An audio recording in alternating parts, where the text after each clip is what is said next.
we interrupt this program for a special news bulletin.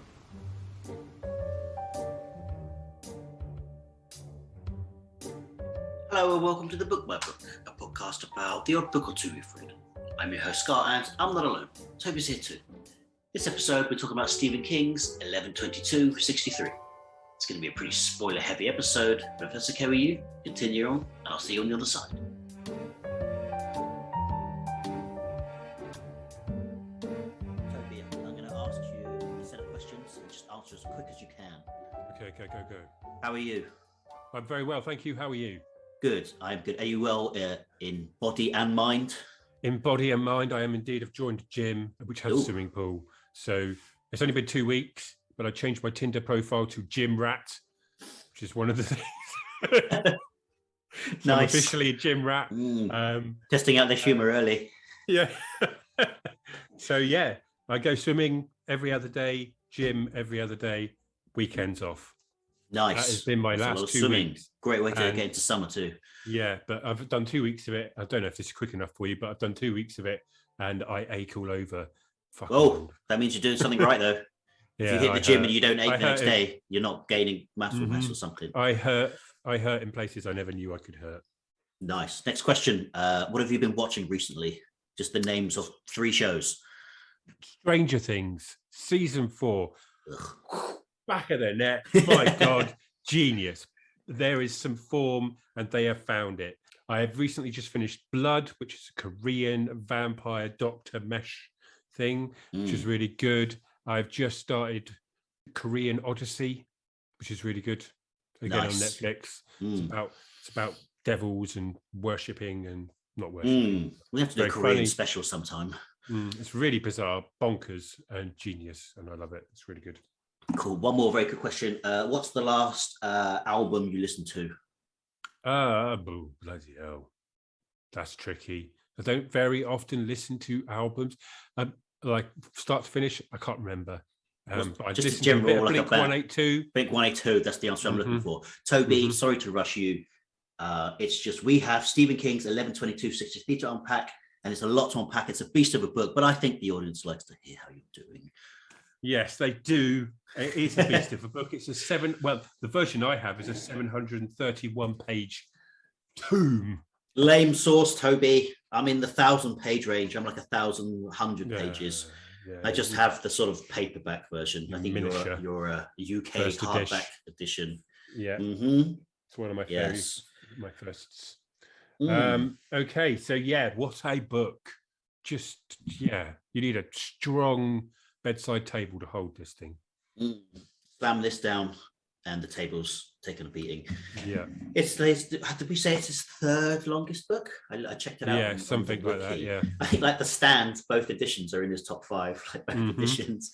I think this is his 3rd longest book, or definitely in his top 5. I think only preceded by It and The Stand. Yeah. I believe. Quite possibly. Maybe Under the Dome, I'm not sure. Oh, maybe, yeah. Which is, I feel like there's a bit of another-ish link to Under the Dome.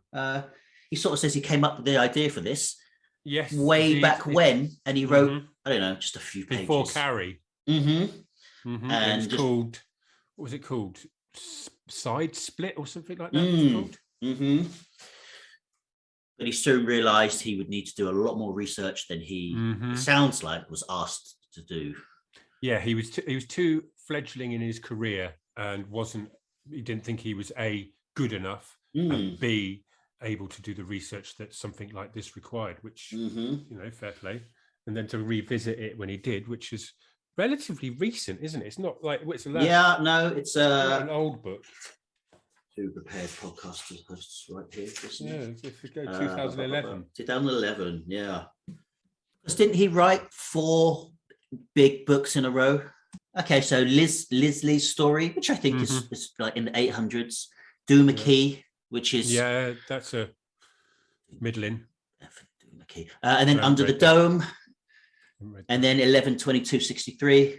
Okay, so there was 3 big books, 3 sizable novels in there. Lizzie's Story, Under the Dome, and this are quite chunky. I haven't read any of the others, but I've read this one. So he was on a roll It's odd that he wrote this right after Under the Dome. I wonder if that whole trunk novel thing he's going on, like that. This is literally the next thing in the trunk underneath Under the Dome. Yeah. What But I'm glad I finished.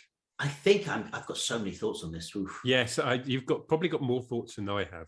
Because I don't know if you listened to the Sabrina episode, listener, but we talk a little bit on conspiracy-ish, but we don't really get into it, to be honest. But this is actually one conspiracy I sort of do buy into, is that there's more to the JFK slaying than meets the media eye.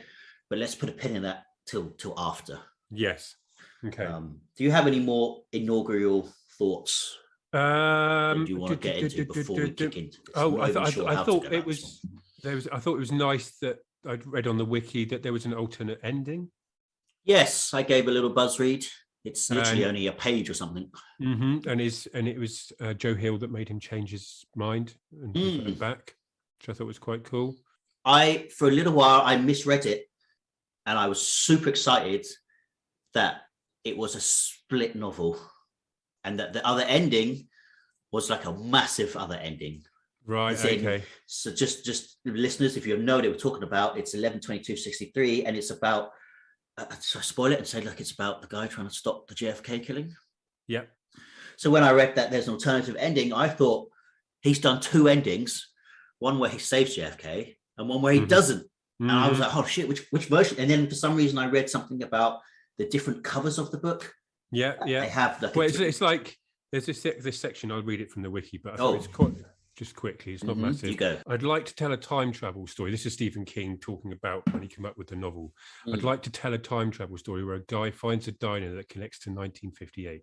You always go back to the same day. So one day he goes back and just stays, leaves his 2007 life behind. His goal, to get to November 22nd, 1963 and stop Lee Harvey Oswald. He does, and he's convinced that he's just fixed the world. But when he goes back to 2007, the world's a nuclear slag heap. Then he goes back and has to stop himself. Only this time he's taken on a fatal dose of radiation. So it's a race against time. Nice. So that was his original idea for this novel, which I'm going to say sounds freaking cool. Yeah, there's a double spoiler review, listener. That's not how the book plays out. Not how it plays out at all. I'll do a quick overview. I'll try and jump in if you need to, of the actual story. So rather than go through the plot, the story sort of kind of centers on the central character is Jake Epping. He's an English teacher, and he has a friend called Al Temperton who owns a diner. And in this diner, there is a portal that takes you back in time. Like 1954, I believe. Is that right? 59, right? There you go, 59. And as I alluded to just a minute ago, the idea is that Jake goes back and tries to avert the assassination of JFK. And Al brings Jake in on this secret portal in his cafe and says, look, I tried to do this, but I've gotten too ill. I can't finish the job. You need to take it on for me. Promise me you'll take it on. Jake does so, goes back in time, and then he meets we follow him through the 5 years or so it takes to get up to where JFK's assassination happens, and everything that he sort of experiences in the past and living in the past, who he meets, who he falls in love with, and all these sorts of things happen. There's a nice bit right at the beginning where there's another character called Harry Dunning, who is a janitor at the local school in the present where Jake works, who experienced a rather horrific family incident and is sort of handicapped because of it. And Jake has the chance to go back, because it's in the same year that when you travel back in time to that same day every time you go through the portal, that this happens. So he's able to avert it and test what happens and how it changes the future and so on, so forth. And that's it resets.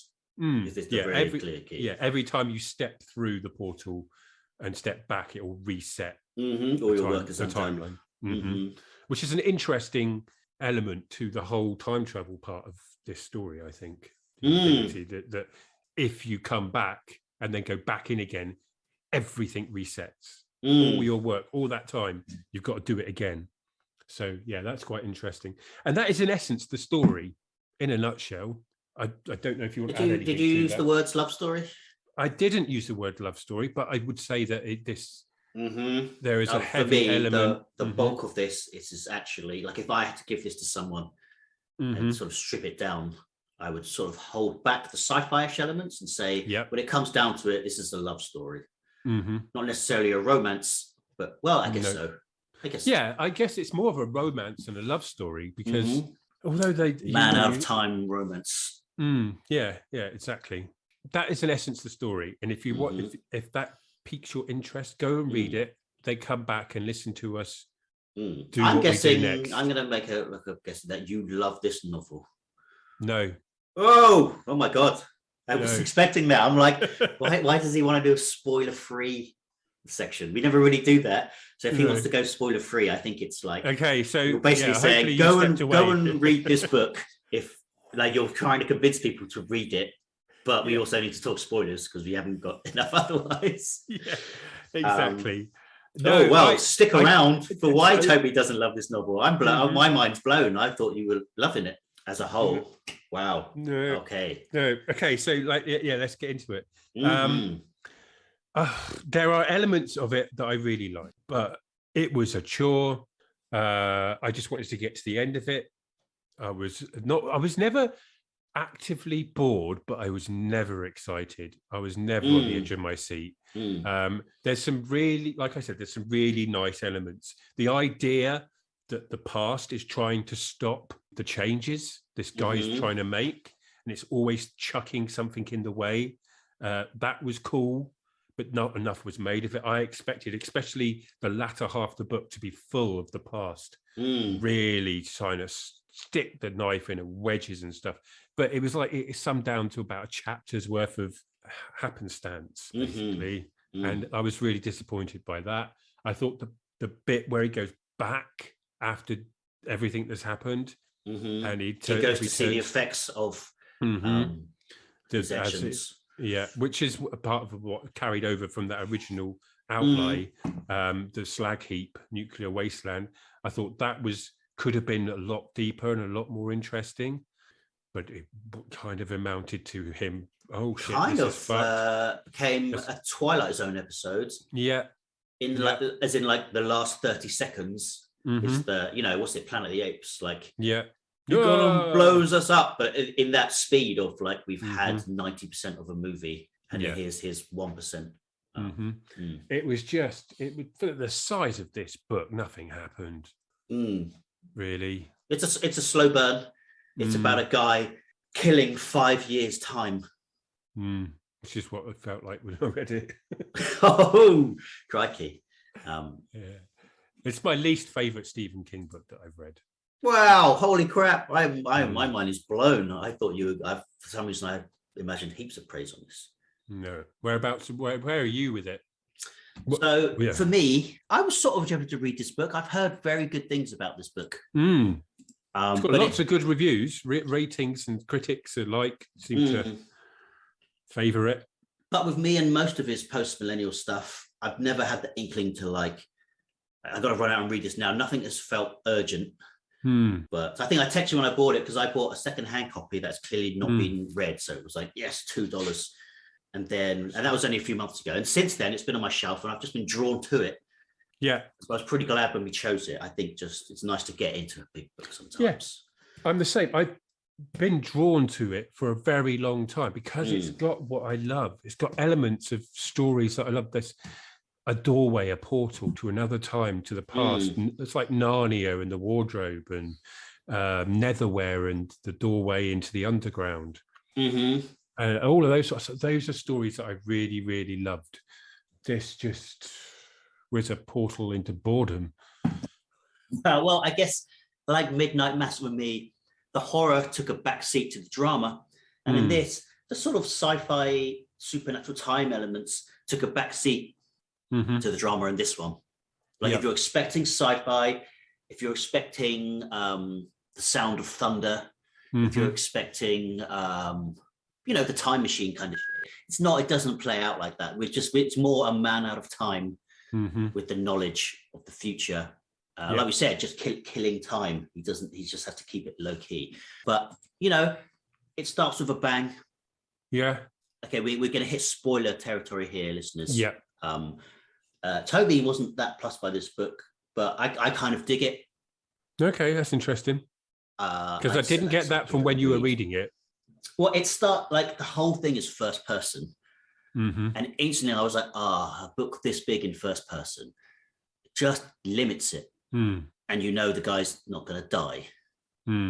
So, you know what I mean? Yeah, it's not that I'm against first person at all. It's just 1,000+ page book in first person. It's a bit different. Yeah. For me, it's never quite my favorite. Yeah. What's the term? Way a book's written, prose or whatever. Yeah. But it does start off with a bang. Very Stephen King. It's like that's my favorite part was the beginning. He's a teacher and he's teaching this adult after school class, and he's got this sort of janitor guy, and he's like, yo, class, write about a night that changed your life. And this guy just like drops a bombshell paper on his desk. He's like, the night my dad came into the house with a gun and killed my mom and my sisters and my brothers and like left me brain damaged. And so what the hell? And this guy, like, I guess, so our main character has a name switch, but let's just refer to him as Jake. Yeah, Jake, yeah. Harry Dunning is the kid that writes the paper. That's like his first test. He ends up like just becoming friends with this guy, and this guy passes his American GDE. And that's quite a big thing. And I was like, okay, this is coming back. And I guess knowing what this book was about and having read that little blurb about it's, he said you come back and the war's all torn and stuff like that. I thought it was going to be more about the butterfly effect. So I was like, I'm keeping an eye on this guy. And I thought he's going to come back to be the villain. Right. Okay. Interesting. Yeah. He doesn't. Spoiler alert. He doesn't. And so then, that's quite a nice intro, like a juicy bit of history, typical King, typical horror. Start with an event that happens in music. I felt like all the horror elements of this were situated in the front half of the book, the dairy part, basically, which I loved that dairy section. I thought that was really good. And that got me to the point where I'm invested enough now that I'm never going to put this down. I have to get to the end. It's just that it then became a chore. Definitely. But so then he meets, is it Al, the diner guy? Yeah. And it's quite fun. He's like, Al, you look like shit. What happened? I saw you like yesterday. And that's the fun of like, for you, it was yesterday. For me, it was like a couple of 3 years ago or something. I can't remember. Al just goes into this portal. So he doesn't do much of it. He's literally picking up beef. Like he's a burger bar. So he's just buying like soda and beef from a different era because it's like a nickel for a 2 pound of beef. Yeah. And I guess there's a fun thing when he's like, if you think that of your mind, how about this? You've been eating everyone's been eating the same beef burger from the same cow for the last, 10 years. Yeah. And when you come back, it's been 2 minutes. No matter how long you're gone for, it's a 2-minute pause for you. And you're right, Al sort of explains it to him. He sort of makes him walk through. Just go down there, just, have a little look around and come back because you're not going to believe what I have to say. He does. He gets on board pretty quick, and quite often you've seen me sort of like not criticize, but like, oh man, this guy really believed in like vampires at the drop of a fucking hat. Yeah. In this case, I think it really does work. It's like the another time travel thing, the what's it called? Groundhog Day. Like, just, it's not. That's just the vehicle we're using. If we get into the science and the why and the how, it kind of brings it down a bit. And also it's time travel. The more you get into it, the more nonsense is going to be apparent for me. It starts to fall apart anyway.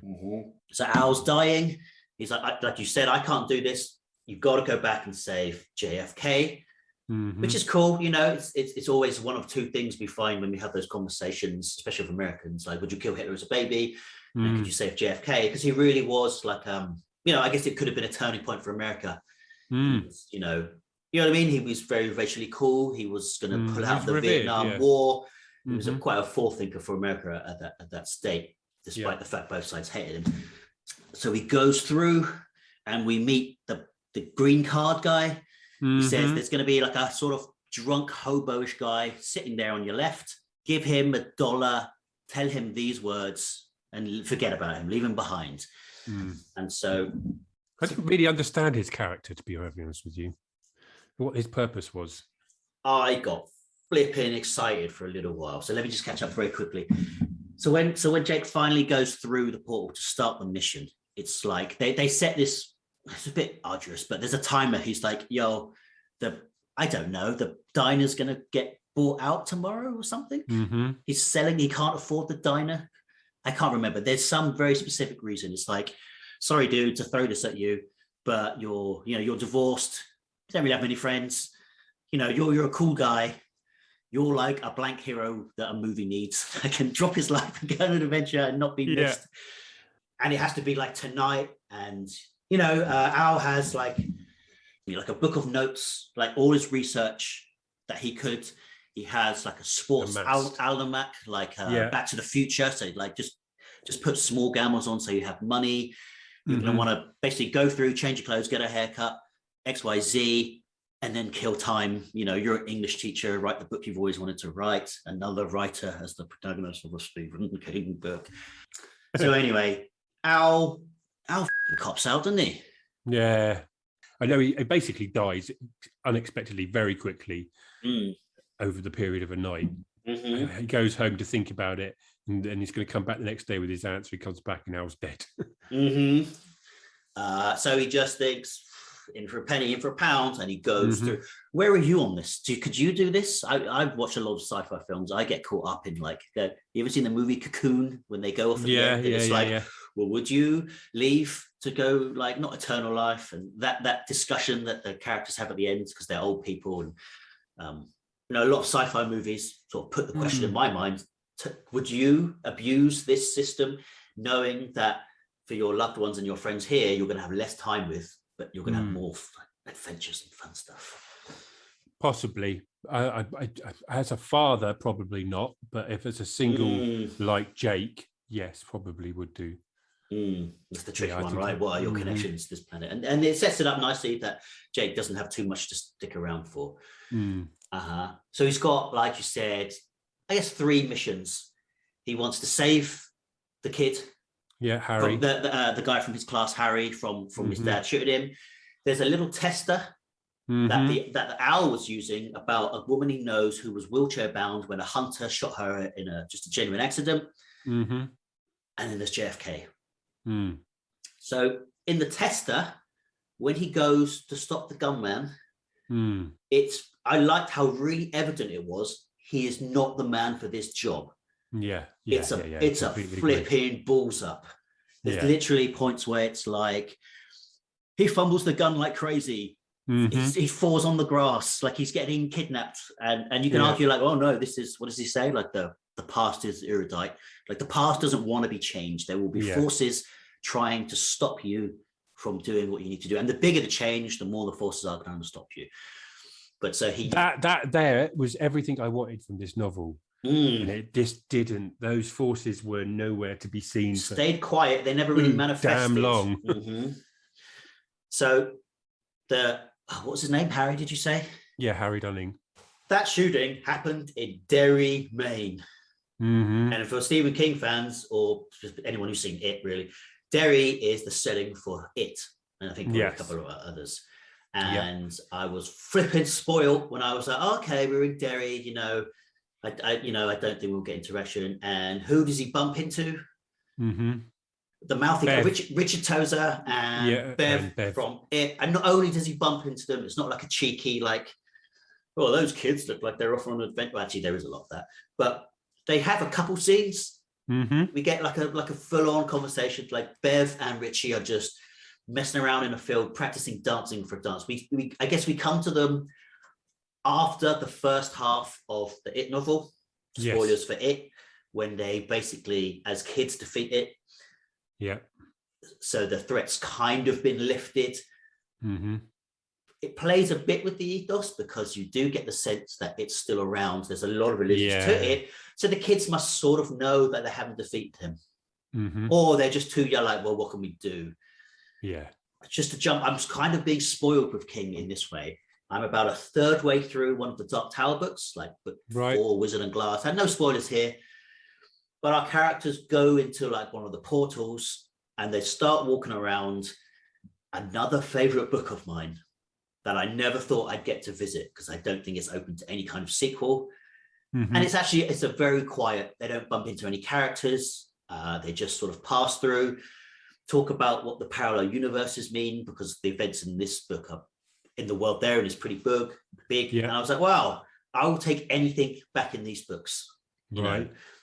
So then to get literally drop that book to read this book was really nice. And you know, he talks about the menacing Derry a lot, kind of goes on about it a bit, but he's almost like the kids sense that our man is different. The kids still have the power of the turtle sort of pushing them forward. There's a few cheeky wigs, some fun, some a bit heavy. Like I think later on in the book, you know, 300, 400 pages later, he's like, I still think about those kids. Something tells me they had an adventure that would make a great story, and I never heard it. Available now at your bookstore called It for $9.99. But yeah, there's some cool illusions. Like they just talk about, you know who else we get in this book? We get like Toomey's dad or something. Remember Craig Toomey from the Langoliers? Yes. Like the barman is like someone Toomey. Oh, I did not clock that. No character traits, just the name. That was kind of fun. Just all these little tie-ins. Yeah, that's nice. Wasn't Cujo mentioned? Oh, I don't know, maybe. I think it briefly.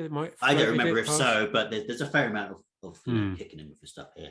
Around this part, you know, I guess we talked before how I've come off as a skeptic, and it's not that I just like, I get bored quite easily with Modern King, I suppose.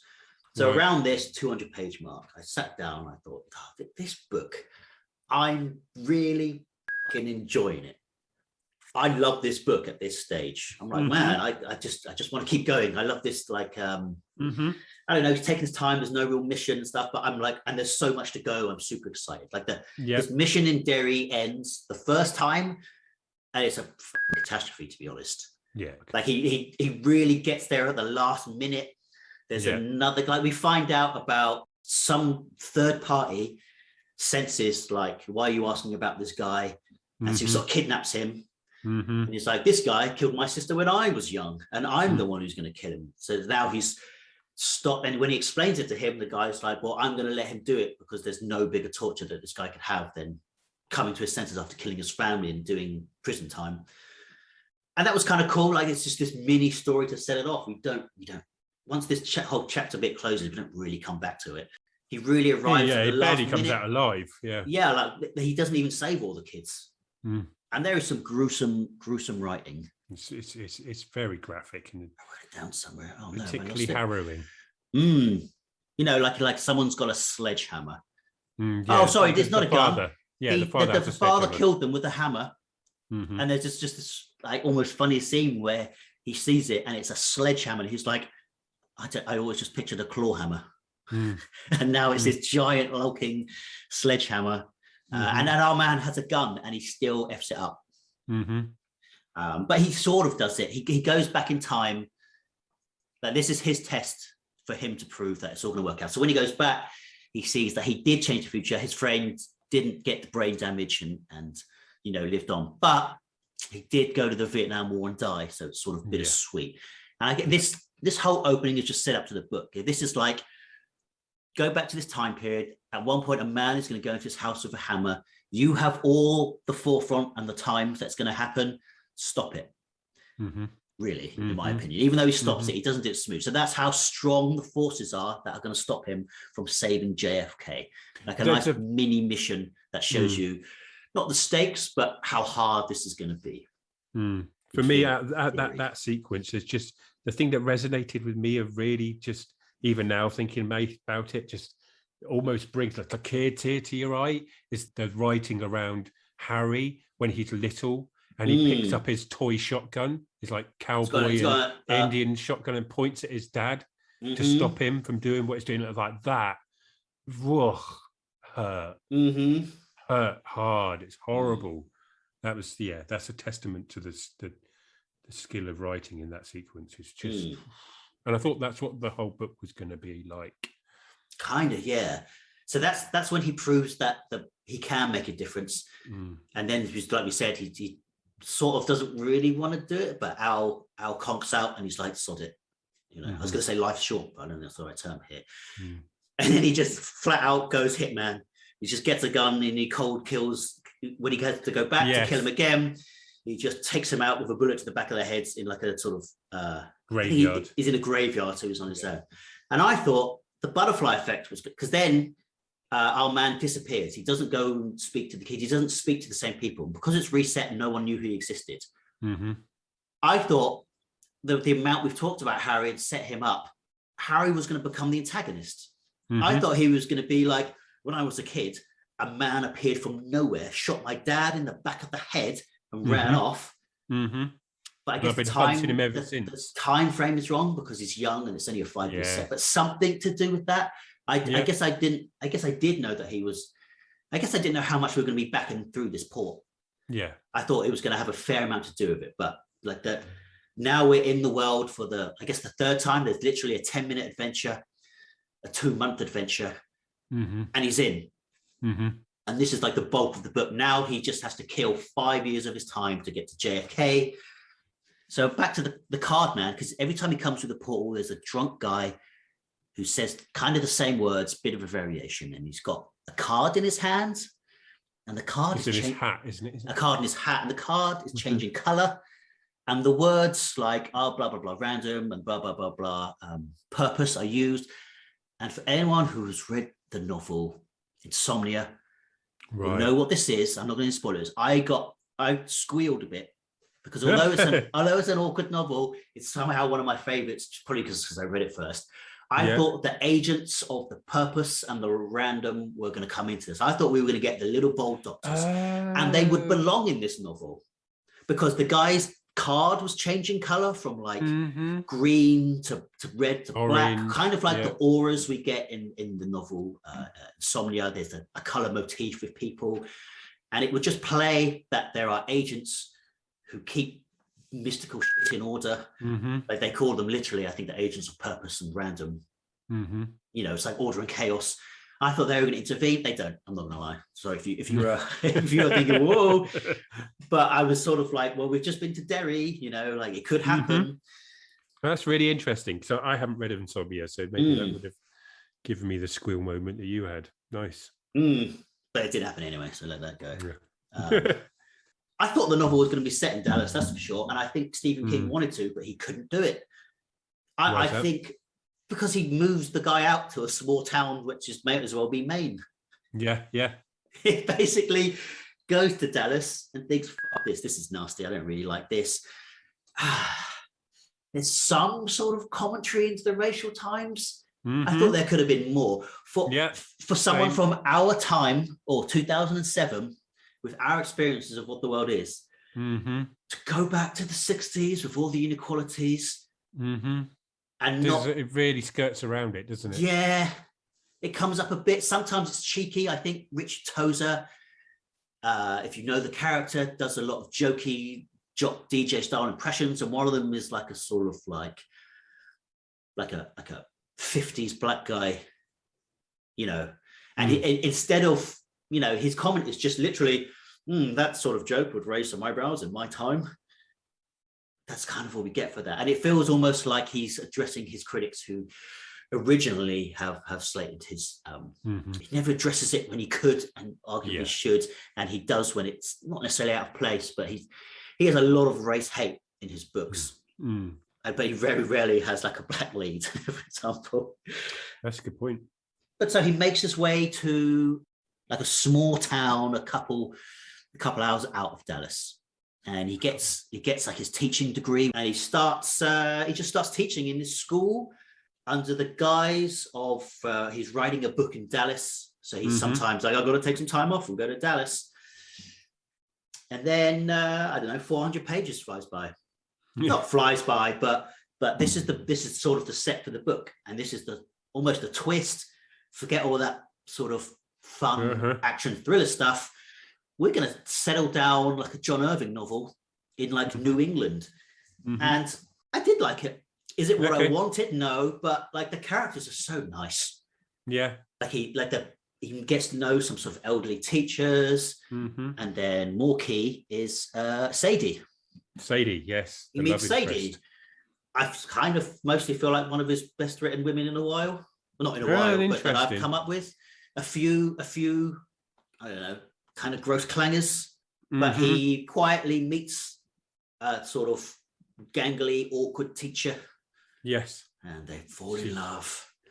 They do. And it is quite a sweet romance in essence, because she's got past, that she's got problems that she's overcoming, and dealing with ex-fiance that's abusive, and well, not so much, he was both abusive mentally and physically by the sounds of it. He was like a sort of a hard Christian doomsdayer, like sort of grotesque by sex. Yes, exactly. Germs. He thought the world was going to end. Sometimes that played nicely. Sometimes his character was like so awfully written, and some of the stuff that happened to him were like, come on, King. We didn't need that. I did like the dynamic with the parents of Sadie, and I thought that tapped into that era where, with like the expectation of once you're married, you stay married. The idea of divorce and separation is frowned upon. Right. She child out of wedlock and all that sort of thing is just some of the biggest no-nos of the time, in a sense.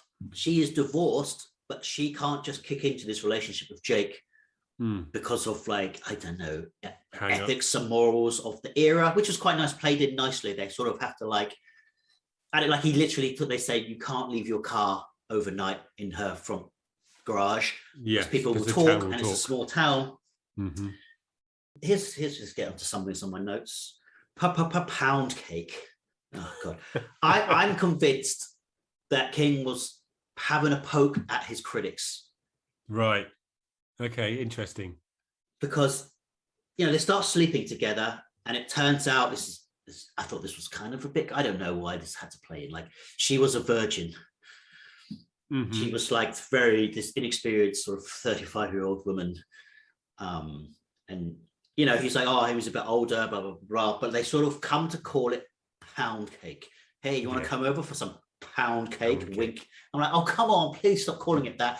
And I kind of feel like it's a sort of jab at his past critics who have just dug at his sex scenes or his freaking weird sexualizations of like the fucking kids in it at times, and all the weird shit he's done. Because I think he's more self-aware than the play in some of the dialogue and sex scenes that we got in this. So personally, it's just stop calling it pound cake, but I think that's the jab he's having at his critics possibly, and naysayers. I'm trying to think if I've ever read a Stephen King sex scene, because I haven't read it, and I know there's some stuff in there but outside of that, when he basically does a fade to black, I like Salem's Lot has some nice tender moments. And don't get me wrong, there's some nice tender moments in this, but just, I don't know, there's a lot of sort of little moments like that, which sort of felt like, oh God, I don't know. But I like the way he talks about with Sadie's previous relationship, the broom. Like this becomes a metaphor. Yeah, that was really nice. Can I explain that? I'm just trying to just the idea that her previous relationship, because he was so adverse to touching and intercourse and the idea of intercourse, she would have to. She could finish him off, but there was never actually any physical penetration. No, he would never touch her. He would get a hard on a couple times a week, and he'd be like, "Oh, go on then. It's disgusting, but you have to." Yeah. And then they would literally put a broomstick in the bed with them to separate them, and they couldn't cross. And that sort of becomes her metaphor, like no more brooms. Yeah. And so obviously Jake is hiding a massive clanger of a secret. He's a man out of time, and he's got this very shady history in this world. He's got a sort of faux story that if anyone looks in too deeply will come undone. Yeah, so the fake. Yeah, exactly. I think what I like most about this side of it was that just by his very being, the way he talks and how cool he was, she is like, who are you? Are you an alien? Are you real? At one point she does guess he's like from the past or the future. Yeah. Like, I think the fun thing is he's just singing a Rolling Stone song, which is only about 5 years out of date. but it's just explicit lyrics. And she's like, that's a bit much song. And instead of just saying, oh, blah, blah, blah, he says, oh, it's just a random song I heard on the radio. Yeah. And it's like, that would never play on the radio. It's like, I'm going upstairs with my brown sugar, and we're going to bang around town or something. That's by today's standards, it's nothing. Yeah, those little slips. Just of language. He's like, you're freaking out. She's like, who says freaking out? That's a term wicked. no one's used. Yeah. Cool. Like, what is this novel? And some of the other characters, it's really fun. I guess they don't guess that he's out of time, but they know that he's hiding something. Yes. It's just really, this plays into why I said, did he want to set the novel in Dallas? But he couldn't get the lingo. He couldn't get the setting. It's not what he does or knows. Because the novel, the character's writing is set in Dallas. And he gives like an early draft to the English teacher he's replaced, who's one of his friends now, an older lady. Yeah. And she's like, what's going on here? You're kind of a good writer. Like, you've written with a main accent, like a New England accent. The "aya" comes back. Everyone says "aya." You haven't captured Dallas at all, but you're going there for like 2 months of a year, every year. And I wonder if that's a sort of reverse on what was going on with King. Like he was sending early drafts, and people were going, "Yeah, it's good. No one sounds like they're Texan. Right. No one sounds Southern. You've basically written a New England book in Dallas." And kind of, I feel like potentially he's like, okay, I can't. It's easier for me to move the novel to a New Englandish town and set it in a city. So the middle plays. Interest point. This is where some editing would come into play. I would say snip out a solid 100 pages. This is where overindulgence plays into the book. Stephen King has talked about a lot about how much research he did for this. As a result, I think he wanted it to show, and it pulls out of the book. We get stretches of like 50 pages solid of just what's going on with Lee Harvey Oswald. Yeah. And this it's really rather boring. It's just historical, and it is dragging. And I think there's probably a handful of people who like this is the only bit they did like because they thought they were getting more of a play in history book. But I think Al at the beginning says it's Occam's razor. That being the simplest answer is probably the answer. So they go with that. He was the lone gunman. Pretty disappointing for me. We'll come back to that again. So most of it plays on Modred Dyke. What's that guy's name? It's George Mohrenstield. Right, yeah. Those two were hanging around a lot together. So we just get a lot of Oswald's history back and forth into Russia, and was he a rifleman? And it's not interesting. I just didn't find it interesting. It's just a drag. No, I didn't at all. Yeah, just to pulls you right out of the book. And it just felt like he just wanted it to show that he'd done his research. And it just stops the book. We're at a fairly slow pace as it is. Yeah. And it just grinds to a halt. Yeah. Kind of where he's trying to figure out whether George was involved directly with Oswald in the assassination attempt, or whether George is just inciting this assassination attempt. And I can't remember who the guy is. George Wallace, is that it? Person that was the attempted assassination or attempted kill on a general, high-ranking general, yes.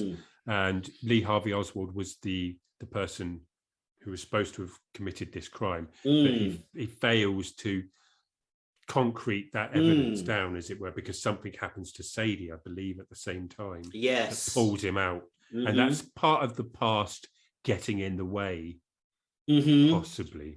But so this is the only way he really addresses it. He sort of says, if I'm wrong and he's not alone, and I stop Oswald and he dies, that's the only sort of lingering worry he has, but they never go into it. I guess he decides he can't just find him and shoot him. Yeah.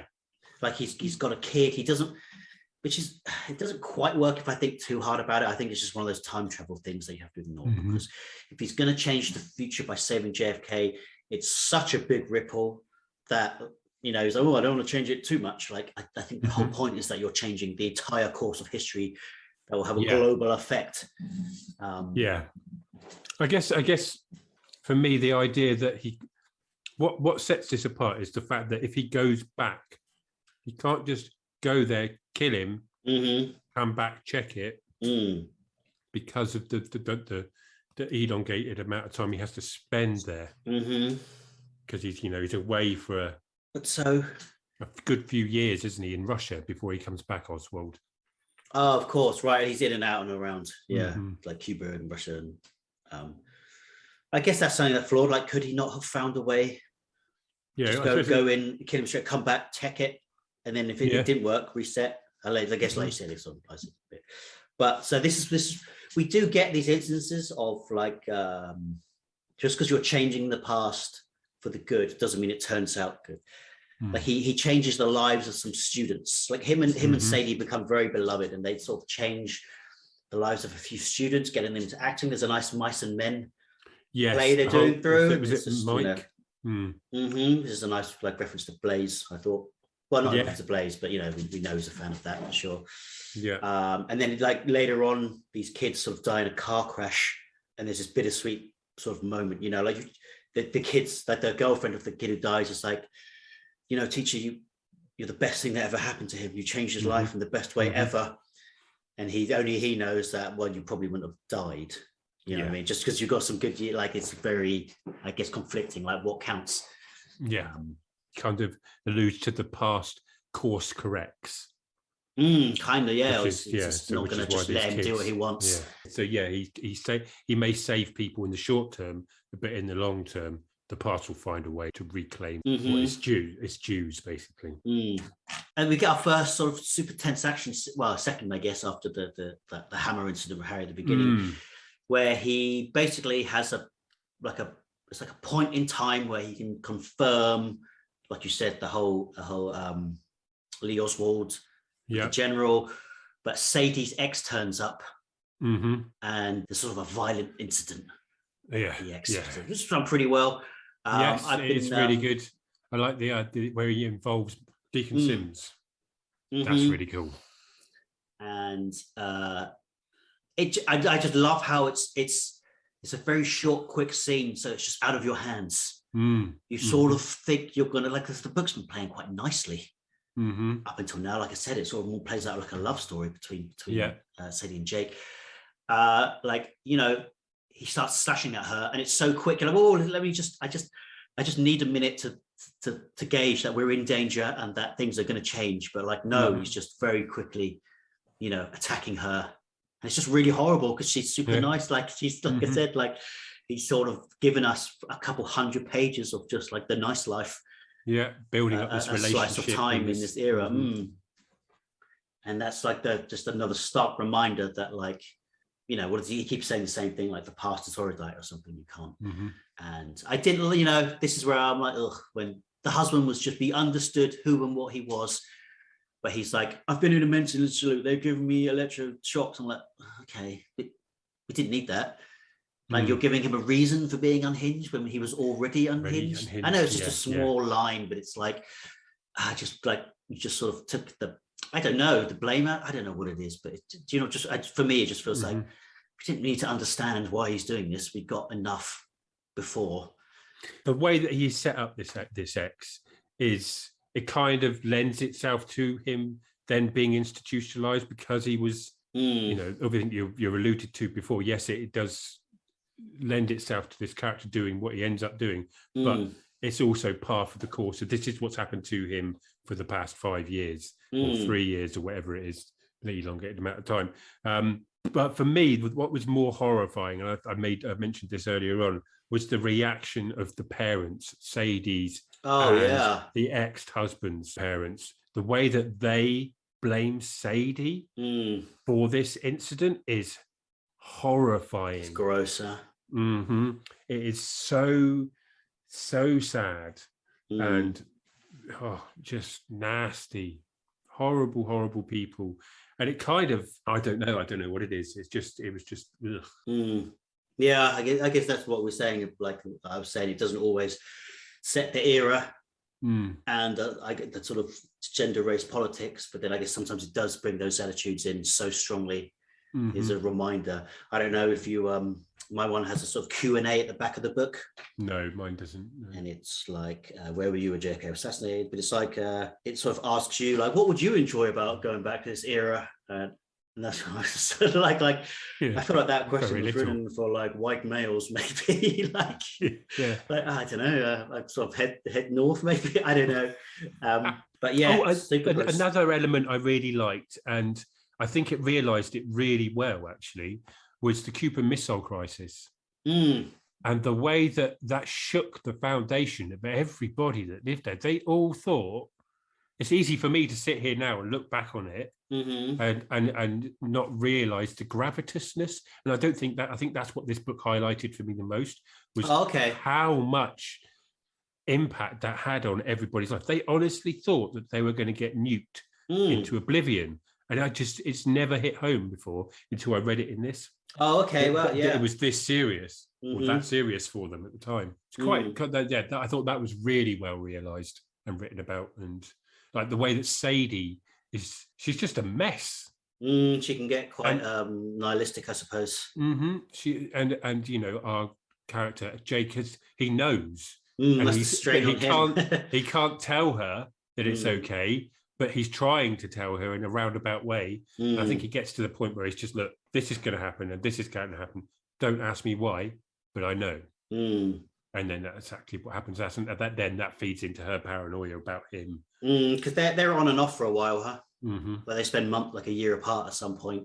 She goes off to Europe. It's funny how like that stuff is like sort of racing, not racing along, but like one of the lead characters has just gone off to Europe for 6 months the whole summer, and the book carries on. I guess it kind of gets her out of the way while he just like trails Lee Harvey. But it's like, I just remembered she left to go to Europe for 6 months in the middle of this book.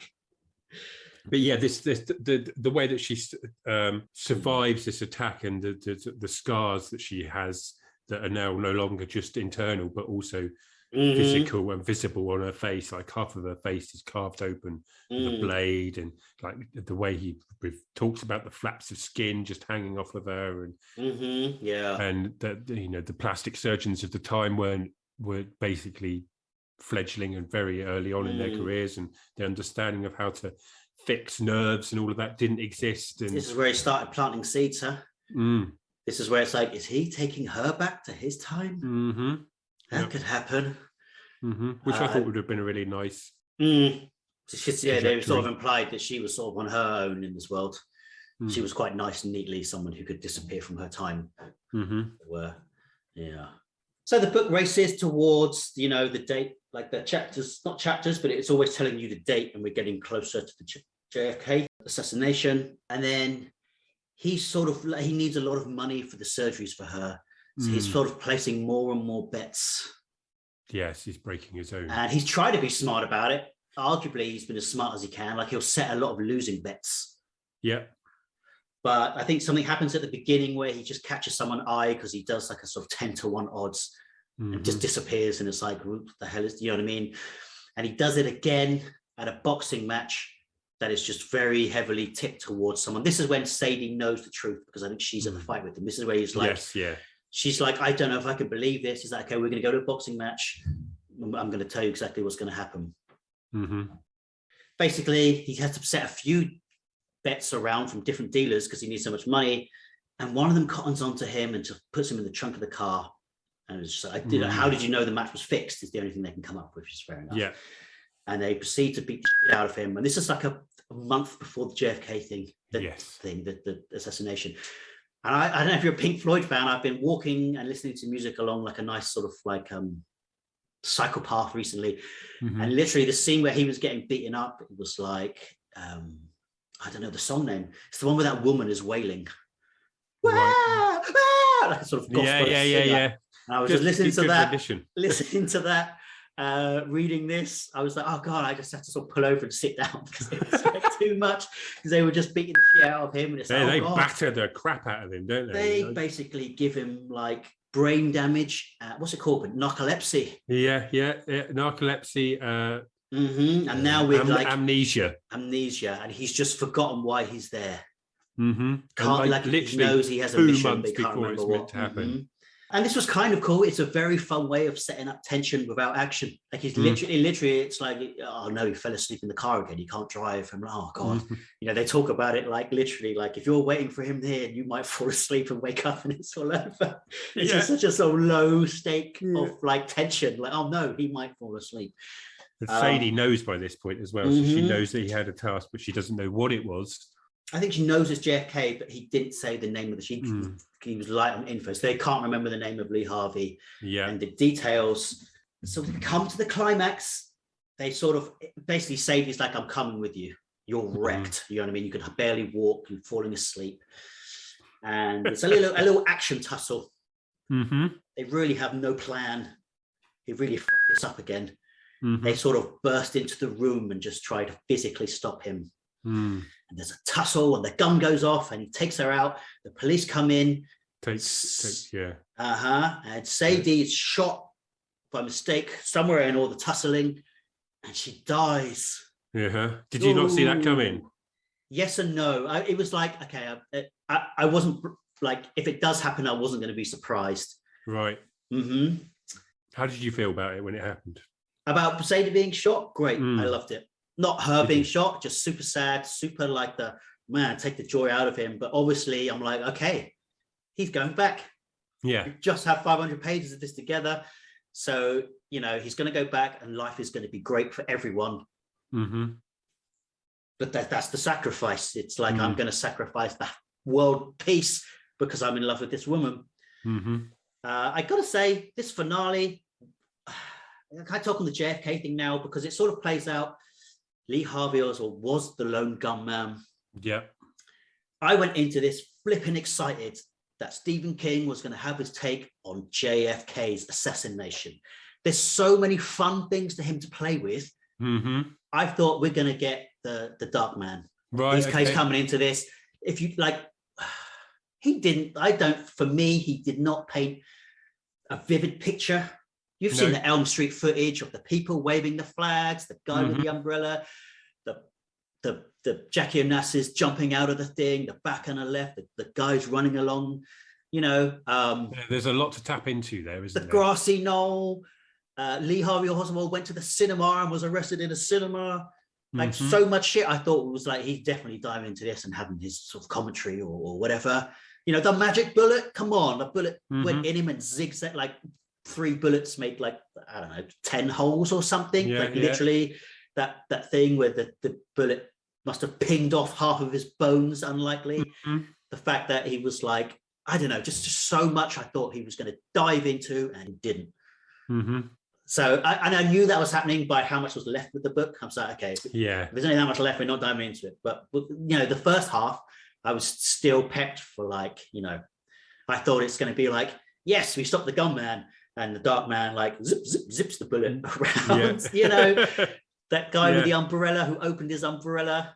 The homeless men on the grassy knoll, so much. Anyway, I guess I had to let go of that. And it kind of boils down to them running up a flight of stairs and into a room and then getting shot.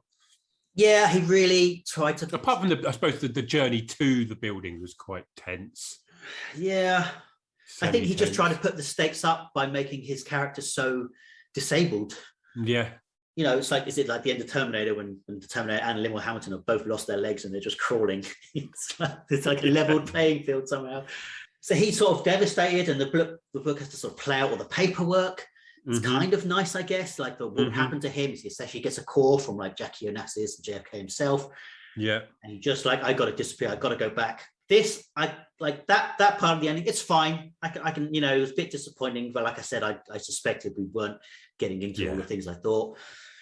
So he goes back to see the future he's made. I know that was his initial idea, but I've seen this in the Twilight. Like every episode of Twilight is this. It's like, I don't know, Back to the Future, Twilight, everything that's ever done anything with time travel. Like the future's worse than you can ever imagine. There's been nuclear war. Yeah. China's been taken off the map, just like, gross. Yeah. Thunderclaps and great chunks of the ground have ripped open, and I guess him playing with time caused an earthquake somewhere that fucked up the world, right? Like we said, that the more he messes with bigger things. So yeah, saving JFK wasn't the best thing. That and a mix of the elements that tried to stop him, as it were. They never physically manifested like we thought. It's like they just, for once actually, the very rare times of him, he didn't physically manifest it in a man in a black hat. Yeah. I can't remember, but I'm sure the guy at the end that he bumps into, he goes back to the house and shares the whiskey with. Who's that guy? Is that not Al or Henry? It's one of the. There's only about 4 Is it Harry? It's got to be one of them, no? Is it Harry Dunning? Maybe. I can't remember, to be honest. I mean, there's literally 2 characters from his past, Al and Harry. It is. He lives alone in a ruined Lisbon Falls. It's Harry, yes. Who just gives him like a sort of like deluge of political events that have happened. Like 2 pages of overview. 2 pages of, well, in 69, Cuba started up again. And because we didn't pull out the Vietnam War, we get this guy really clear-cut US history and how to sum it up in paragraphs for us. And I didn't care. No. Because the book hasn't really been focusing on this side. And it's just like, I get that's initially what the book was going to be about. But now we're at the end. And also it takes away the sting of like, okay, so he has to go back. Because the whole draw for me was he can't go, once he comes back to our time, 2007, if he goes back, he resets everything. I think everything, yes. But Sadie's alive. So the draw for me was going to be, there's world peace, we cured world hunger. I've already said this, haven't I? Right, fuck it. I will let it wasn't that bad in 2007. Yeah. Obama was president at that era. Let's let's go back and reset everything. But he has to anyway. Yeah. So we get this interesting thing, if not far too late. There's a new guy with a hat, like the sort of hobo guy. And we sort of find out they're like some sort of... I was too bored by this point. Doorkeepers just came in too late. He's like a doorkeeper of time, but they're there for like eternity or something. So that's why they get drunk and go mental. They're supposed to have a clear-cut message that every time you go through, you're making a mess of things. Every single entry is like, stop it. Go back, come in, reset, and go back without changing anything. Because this is messing with my head. Yeah, and time itself. You're creating parallel worlds, is that right? I don't know whether it was... You're splintering, like the Marvel thing. You're doing the splintering thing. And the more there are, the more of us we need to keep control of everything. And the more there's just chaos reigns. So he sort of runs off. It's like, no, I've got to be with Sadie. And then he just sort of... This, for me, was the sad part. Because it becomes a romance and a love story, it was very sad that, because he has been back there now. When he meets Sadie, they're kind of, there's an age gap already, but it's an acceptable age gap. The second time he goes back to after the reset and the end of the world stuff, it's almost like he's too old, and she probably won't fall in love with him. And she's still married at that point. She probably won't fall in love with him when they do meet, because he's that much older. And he's wrecked. He's wrecked. And he's wrecked. He's all broken in all places. So it's actually it's really sad, basically. And this is another thing back in the early days of the book I thought it was going to be about, was him. Remember that scene in Groundhog Day when he has the perfect day with Andy McDowell? And then he gets the kiss and he wakes up and he just rushes the whole thing again. And she's like, why are you trying to kiss me? Like, I had a nice day, but there was no romance, because he anticipated everything. So he just did it without the sincerity, I suppose. Yes. I thought that's something this book was going to play in, was that I thought he was going to keep looping to get something right. And it was going to be the torture of, he almost becomes the villain himself. Yeah. Again, early on, you realize it's not going to happen.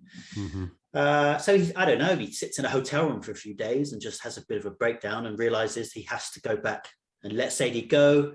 And he does. He's just older, wrecked, it's like brain damage.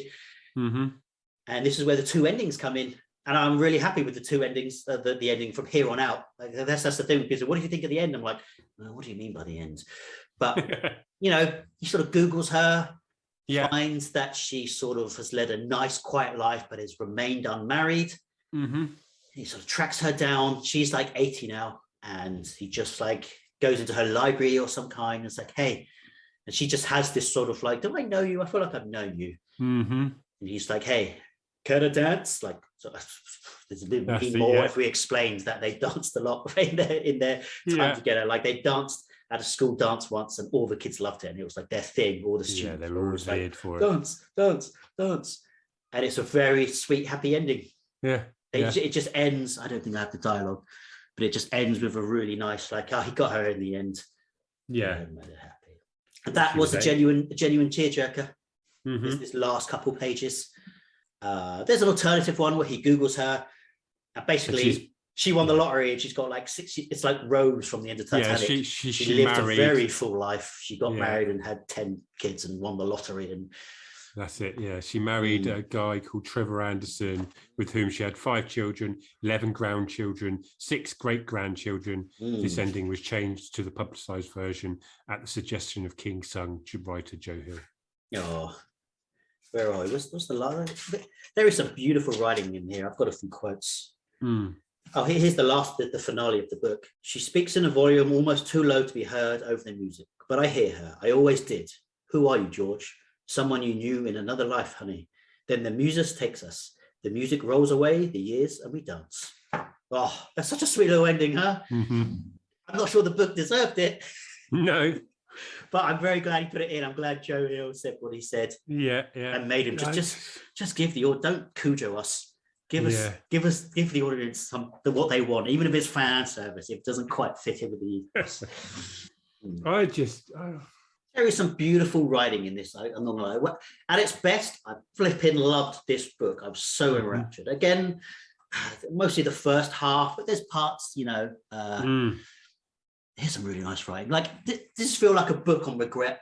I know you're not too big on like what's the genesis behind this metaphor, but King wanting to write this in the 70s. I mean, another good thing he didn't write, not a good thing, but if he wrote this before Carrie, and Carrie's 75, he wrote it. Yeah. That was less than a decade. He would have been writing about stopping the preaching in a very much more immediate time. Yes. But also now that he's an old man, as it were, did you say he's mid-80s? No, he's 75, 75, mid-70s. He's basically writing a book on time regret. And that really shone through in beautiful ways. Check out this quote here. This is when he is just sort of saying goodbye to some of the students. You changed my life. He looked at Bobby, both our lives. Mike said, it was my pleasure. He hugged me, and in 1962, that is not a cheap gesture between men. I was glad to hug him back. You stay in touch, Bobby Jill, I said. Dallas ain't far. I will, I said, but I wouldn't, and they probably wouldn't either. They were going off on their lives, and if they were lucky, their lives would shine. I just really think he's dealing with regret now, and that sort of meant like you can't get that shit back. Like, especially at the end, right? Like, he has the opportunity. He literally can kind of get it back. Yeah. But it's not the same, and it can't. So I don't know. Overindulgent at times to a fault. Yeah. Definitely. It could be. I mean, not even that much. I would literally say snip out 100 pages. Yeah. In between. Do you have to prepare for like the slow gaunt you're going to get after such a big bang, and it doesn't really pick up to those speeds or climaxes again? No, it does. It definitely doesn't. Like I've said before, it just became a bit of a chore. I was constantly looking towards the end. How many pages have I got left? When's it going to get to the climax? I liked the foreboding of the book depository. That felt like a big entity, but it never really paid off. But in the build-up, he was always referenced the book, and it was just there looming on the corner of the and 21st Street, and like a big shadow. And it just, again, it boiled down to them running up a flight of stairs, whereas I wanted much more from that, the building as an entity almost. But there's a lot of page word dedicated to like him picking up some spy equipment and bugging the house. I just thought, I don't know. It's almost like you made the boring romance stuff too good. That the exciting conspiracy stuff is kind of dull. Get me back to the quiet life teaching English. Completely agree. So definitely my least favorite so far, but still not a disastrous novel. by any means. I'm trying to think of your list. This can't be the worst that you've read. You've read some because he's got a lot of ones out there. I can't think of your list, but we'll have to come back to that sometime, I guess. I guess you just keep reading the good ones. I need to get you to read Cell and I don't know. Yes, that's it. I've never read Cell. I've never read Doomakey, which you seem to have. I mean, that's well praised. That was a number one. Cell for me, Doomakey for me was dull as shit, but I don't know. I hope you kind of like it. That's the interesting thing is when we can flip it. Yeah. Did you have you read Lizzie's story? No, it's quite big. No, I think I picked up. Yeah, it's supposed to be very good. That's a lot of people's favourites. That one. So that would be an interesting read. Anything more to say? Not that I can think of. I think we've covered it pretty well. I've definitely had my 2 pence worth. For me, I'd say give it a go, guys. I mean, this is the stuff I should say at the beginning. Just some of his best writing. Though not his best, but almost like Blaze for me. Right. Just moments of absolute beauty and brilliance. The characters were, although I found Jake a little too blank slate, he just had enough for me. And Sadie, oh God, Sadie, you just want her to be in this safe little bubble. You really feel his pain that every time something bad happens to her. Yes. It's like, oh, come on, not her. Make it happen to those kids or something. I don't know. Go get Harry again. He hasn't been through enough. Yeah, I think Derry was definitely my favourite part of this book. I did like the idea that he felt that this book was the book that would get more people into reading his work. I can see that. Do you think Stephen King has any other non-diplomas? Do you think he has books out there that we don't know of because he puts in another name? Oh, well, no, probably not. You don't think he's got too much of an ego? Yeah. Remember Lost? Remember that someone was reading a book in Lost and that book didn't exist, and then it came out and everyone was like, I think it's King because of I never really read it, but because of style and stuff it was about. It was done by a mysterious question mark writer, like a fake name. Okay. Everyone thought that was King. But then this seems something like, I wonder if this had come out not under his name. More readers would have attuned to it. Because possibly. Even for us, it's very clear to say he's done a lot of horror, but he doesn't really feel like he's a horror writer anymore. No, definitely not. This is he has almost that stigma of horror writer, so people are going to be like, oh yeah, horror, it's like some sort of horror about the JFK slaying Dallas thing.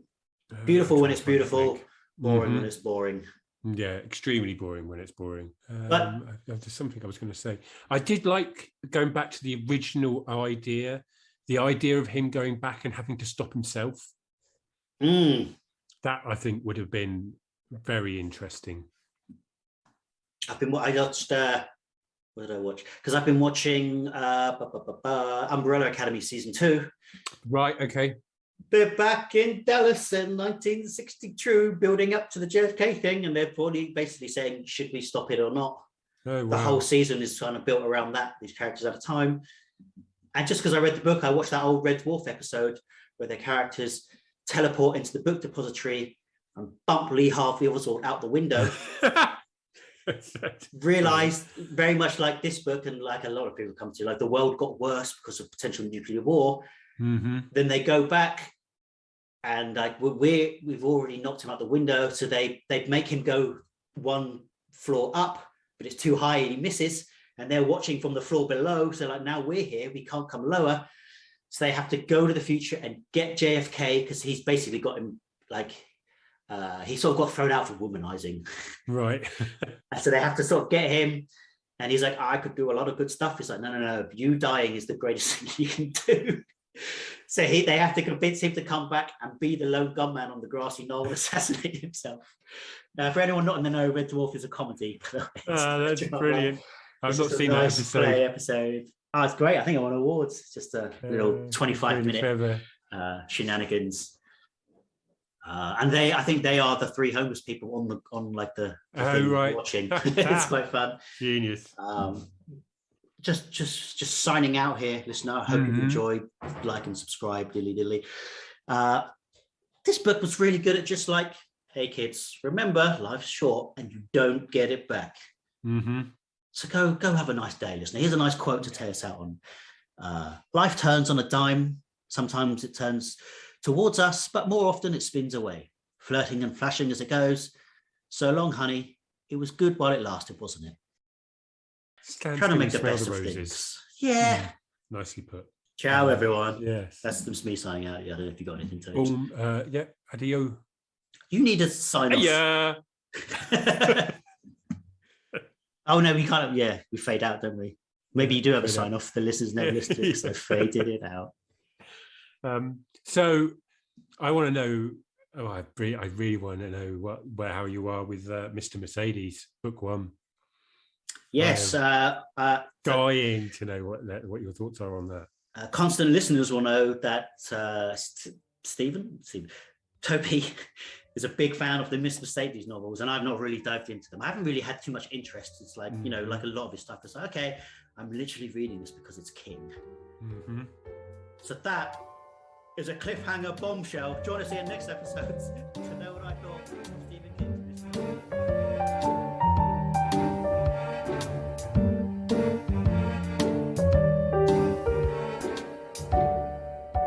Hey, I'm going to wrap it up around there. I want to thank you for listening, and I hope you enjoyed. Join us again next episode, and until then, support your local bookstores and have a great day.